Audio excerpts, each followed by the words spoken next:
So talking about spiritual relationship and spiritual closeness in our marriages.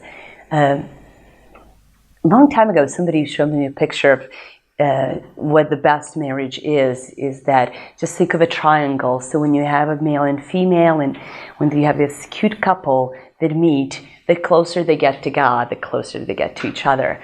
So it is very important to, in that relationship of closeness, that we are good friends, that we share a friendship, we share time, we share a household, we share children, we share finances.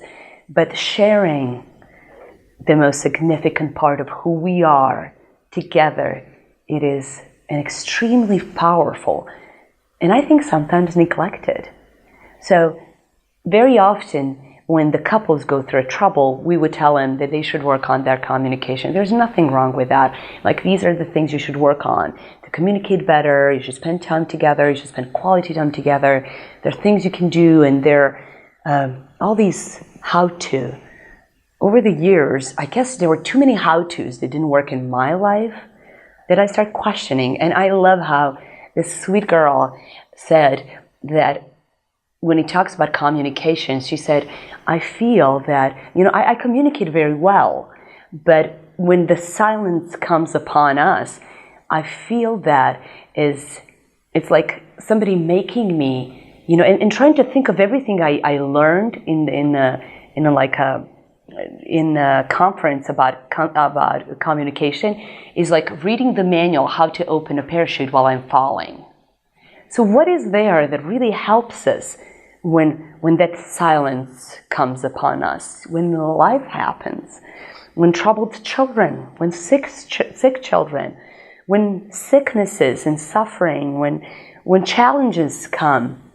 I think it is that if we don't share our spiritual well-being with each other, I think we're going to starve in our marriages. We're gonna be neglected, and and that flourishing that a marriage should have is just kind of drying.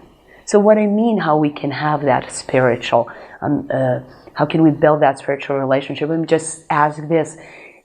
Everybody probably heard, if the couple that prays together stays together. So do we pray together? But let me just add something else.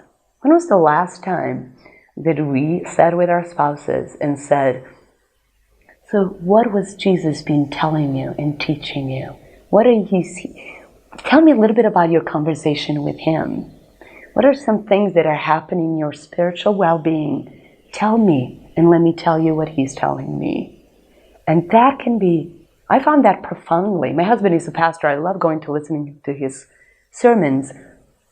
I love listening to his talks with Jesus. These little snippets that we exchange with coffee.